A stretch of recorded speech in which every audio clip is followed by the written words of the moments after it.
మహాభారతం 35వ ఎపిసోడ్లోకి స్వాగతం. గత ఎపిసోడ్లో పాండురాజు తనకు పుత్రులు పుట్టే యోగ్యత లేదని, స్వర్గద్వారం చేరలేనని బాధపడుతుంటే ఋషులు తమ దివ్య దృష్టితో చూసి, నీవు పుత్రులు లేని వాడవని చెప్పింది ఎవరు? నీకు యమధర్మరాజు, వాయుదేవుడు, ఇంద్రుడు, అశ్విని దేవతల వలన 5 పుత్రులు జన్మిస్తారని చెప్తారు. ఇక మిగతా కథను ఈ ఎపిసోడ్లో తెలుసుకుందాం. ఏ మనిషి అయినా దేవ, ఋషి, పితృ, మనుష్య రుణములు 4 తీర్చుకుంటేనే స్వర్గప్రాప్తి పొందుతాడని శాస్త్రం.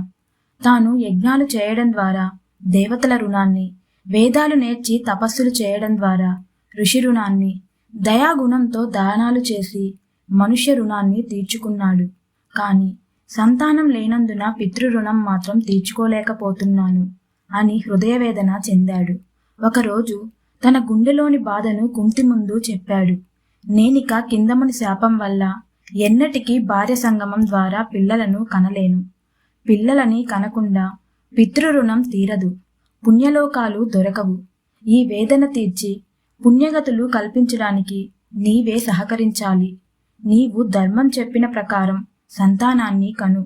సంతానం పొందని వారు బ్రతికిన చచ్చిన శవాలు లాంటి వారే. ఇహము పరము రెండూ దొరకవు. పుత్రులు 12 రకాలుగా ఉంటారు. తనకు తన భార్యకు పుట్టినవాడిని ఔరసుడు అని, ఇతర బ్రాహ్మణుడిని నియోగించడం ద్వారా తన భార్యకు పుట్టినవాడిని క్షేత్రజుడు అని, ఇతరుల పుత్రులను పెంచుకోవడం ద్వారా దత్తుడు అని, ఎవరో తెలియకపోయినా అభిమానంతో పెంచుకున్న కొడుకును కృత్రిముడు అని, తల్లిదండ్రులు వదిలేసిన వాడిని ఉత్పన్నుడు అని, తన భార్యకు తెలియకుండా ఇతర స్త్రీలతో కన్న కొడుకునే గూఢుడు అని అంటారు. వీరికి బంధుత్వంతో పాటు ఆస్తిలోనూ అన్నింటా భాగం ఉంటుంది. భార్యకు పెళ్లి ముందు పుట్టిన వాడిని కానీనుడని, వివాహ సమయానికి గర్భిణిగా ఉండి వివాహానంతరం పుట్టిన వాడిని సహోరుడని, ఎవరైనా తల్లిదండ్రులకు ధనం ఇచ్చి కొనబడిన వాడిని క్రీతుడని, భర్త వదిలేసిన స్త్రీకి లేదా విధవకు పుట్టిన వాడిని పౌనర్భవుడు అని, నన్ను కొడుకుగా స్వీకరించమని తనంత తానుగా వచ్చిన వాడిని స్వయం దత్తుడని, తన గోత్రం వాడే అయితే జ్ఞాతుడని అంటారు.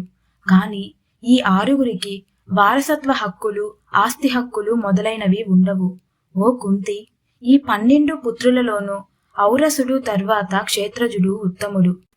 వ్యాసమహర్షి వరంతో మా అన్న ధృతరాష్ట్రుడు నేను జన్మించినట్టే ఎవరైనా గొప్ప ముని వరంతో నీవు కూడా నాకు పిల్లల్ని కనివ్వు అని, మళ్ళీ తానే ధర్మం పాటించడానికే కదా, పూర్వీకులు ఏ విధంగా చేశారో ఆ విధంగా చేయమనే కదా నేను చెప్తున్నది, కొత్త విషయం ఏమీ చెప్పటం లేదు కదా అని వేడుకుంటున్నట్లుగా అడిగాడు.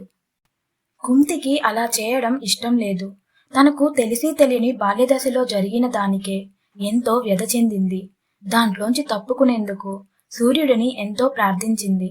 అంతటి సుశీలకు మళ్ళీ ఈరోజు అలాంటి దుస్థితే ఎదురయ్యింది.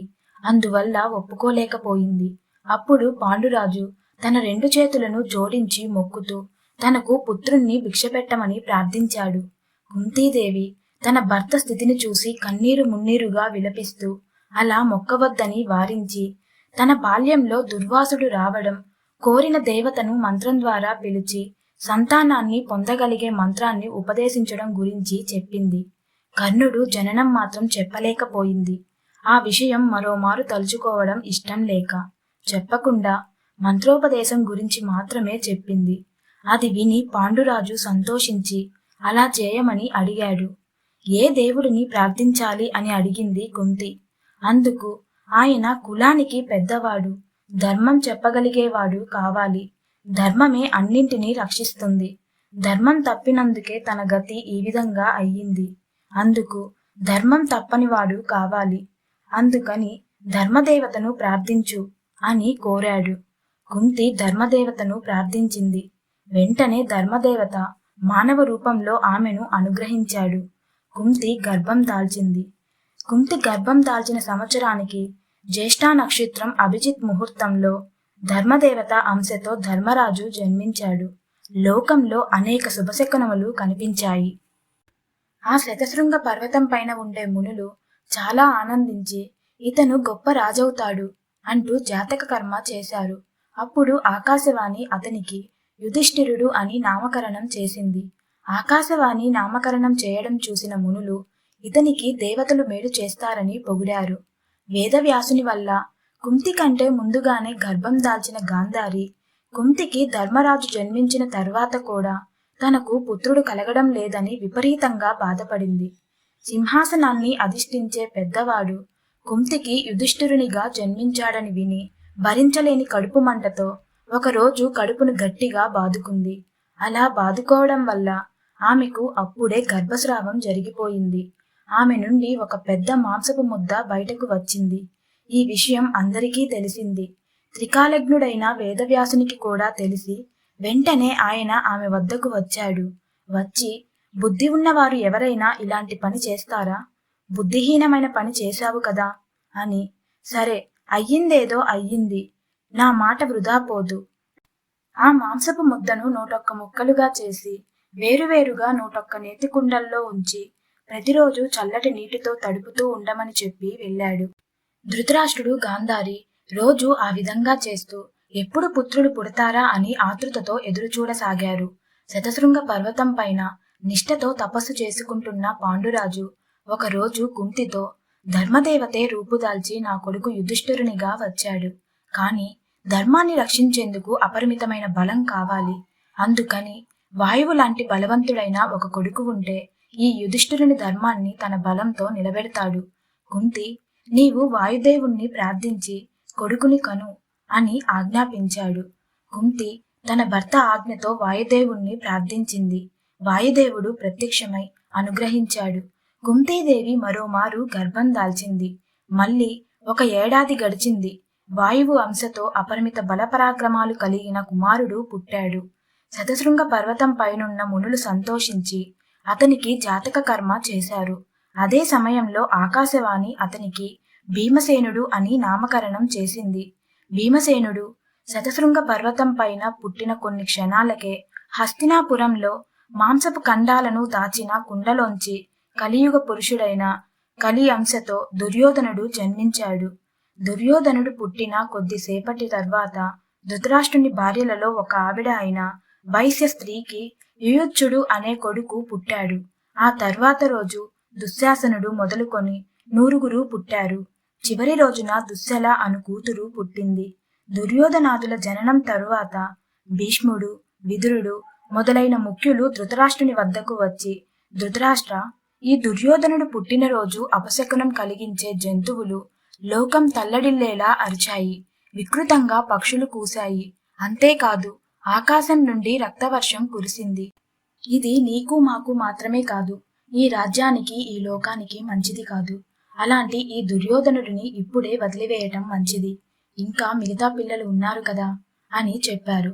కాని ధృతరాష్ట్రుడు వారి మాటలు వినలేదు. ఎంతో ఎదురు చూడగా పుట్టిన తన కొడుకును వదిలివేయమనడం అన్న ఊహ భరించలేకపోయాడు. శతశృంగ పర్వతం మీద ఒకరోజు కుంతి భీమసేనుణ్ణి భుజం పైన పడుకోబెట్టుకుని నడుస్తుంది. ఆ రోజు భీమసేనునికి 10వ రోజు. కుంతి నడిచే దారి ఎగుడుదిగుడులుగా పెద్ద బండరాళ్లతోనూ నిండి ఉండి నడవడం కష్టంగా ఉంది.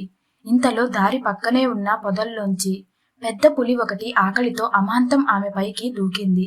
ఇది చూసిన పాండురాజు పెద్ద పులి పైకి 3 బాణాలు విడిచాడు. పులి బాణాల దెబ్బకి గిలిగిలా తన్నుకొని చచ్చిపోయింది. కాని పులిని చూసి భయపడిన కుంతి కింద దారి సరిగా లేనందున తూలిపోయింది. ఆ అదురుకు భుజాన ఉన్న భీమసేనుడు కిందనున్న పెద్ద బండరాయి మీద పడ్డాడు. వెంటనే ఆ బండరాయి పిండిపిండైపోయింది. పాండురాజు పరుగున వచ్చి కుంతీదేవిని పైకి ఎత్తి భీమసేనుణ్ణి ఒడిలోకి తీసుకుని అతని శరీర దారుఢ్యానికి ఆశ్చర్యపోయి, అంతా దేవతల దయ అని మొక్కాడు. ఇంతలో ధృతరాష్ట్రునికి 101 సంతానం కలిగారని తెలుసుకున్నారు. ధృతరాష్ట్రునికి 101 సంతానం కలిగింది అని విన్న తరువాత పాండురాజు 3 లోకాలను జయించగలిగే వీరుడైన కొడుకుని కనాలని ఆలోచించుకున్నాడు. దుర్యోధనుని జననకాలంలో అపశకునములను తెలుసుకొని భీష్మాదులు దుర్యోధనుని వదిలివేయమని ధృతరాష్ట్రునికి చెప్పిన సంగతి పాండురాజుకు తెలిసి, అలాంటి లోకకంటకుడైన రాజు ఈ లోకంలో ధర్మాన్ని ఎలా నశింపజేస్తాడో అని తన పెద్ద కొడుకు సాక్షాత్తు ధర్మదేవత ప్రతిరూపం. ధర్మానికి అధర్మానికి పొసగదు. మొదట అధర్మం భీకర రూపు దాల్చి గెలుస్తున్నట్టు అనిపిస్తుంది. అలాంటి అధర్మాన్ని ఎదిరించే ధర్మానికి చాలా శక్తి అవసరం అనుకుని సంవత్సరం పాటు ఒంటికాలిపై మహేంద్రుడి గురించి తపస్సు చేశాడు. కుంతి కూడా సంవత్సరం పాటు అదే విధంగా తపస్సు చేసింది.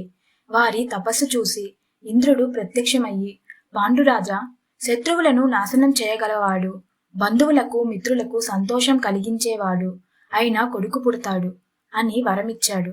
శ్వేతవర్ణంలో ఉత్తర ఫల్గుని నక్షత్ర ప్రథమపాదంలో దేవేంద్రుని అంశతో వంశాన్ని నిలిపేవాడు జన్మించాడు. మునులు జాతక కర్మ చేశారు. అప్పుడు ఆకాశవాణి, ఇతను కార్తవీర్యార్జున కంటే గొప్ప వీరుడవుతాడు కాబట్టి అర్జునుడనే పేరు వస్తుంది. యుద్ధంలో ఇంద్రుని కూడా ఓడిస్తాడు. కాండవ దహనం చేస్తాడు. రాజులందరినీ జయిస్తాడు. ధర్మరాజు చేత రాజసూయ యాగాన్ని చేయిస్తాడు. దేవతల చేత దివ్యాస్త్రాలు పొంది శత్రువులను జయిస్తాడు అని దిక్కులు అదిరేలా చెప్పింది ఆకాశవాణి. అది విని దేవదుందువులు మోగాయి. పూలవాన కురిసింది. ఇదంతా చూసి ఇక్కడ కుంతికి 3 పిల్లలు పుట్టారు. అక్కడ గాంధారికి 101 మంది సంతానం కలిగారు. తనకు మాత్రం సంతానం లేకుండా పోయింది. శాప కారణంగా తన భర్తతో పిల్లల్ని కనే యోగ్యతే లేకుండా పోయింది. కుంతికి మాత్రం దుర్వాసుని మంత్రం ఉపదేశం ఉంది కాబట్టి సంతానం పొందింది అని రోజు దుఃఖంతో ఉండసాగింది మాద్రి. ఆమె దుఃఖం పాండురాజు గమనించి అడిగాడు. అప్పుడు మాద్రి తన మనస్సులోని దుఃఖ కారణాన్ని చెప్పింది. కుంతి తాను పొందిన మంత్రం నాకు కూడా ఉపదేశిస్తే ఆ మంత్రం ద్వారా నేను కూడా పిల్లల్ని పొందుతాను. అలా అని కుంతికి ఆజ్ఞ ఇవ్వండి అని కోరింది. అవును, నాకు అలాగే ఎప్పటి నుండో అనిపిస్తుంది. నేను కుంతికి చెబితే కుంతి కాదంటుందా? అలా అనదు అని కుంతికి చెప్పాడు. మాద్రికి కూడా పిల్లలు కలిగేలా మంత్రం ఉపదేశించమని కుంతి మంత్రాన్ని మాద్రికి ఉపదేశించింది. మాద్రి మంత్రాన్ని అశ్విని దేవతలను మనసులో స్మరించి చదవగా వారు వచ్చి 2 పుత్రులను అనుగ్రహించారు. అప్పుడు ఆకాశవాణి వారికి నకుల సహదేవులని పేరు పెట్టింది. ఇక మిగతా కథను నెక్స్ట్ ఎపిసోడ్లో తెలుసుకుందాం.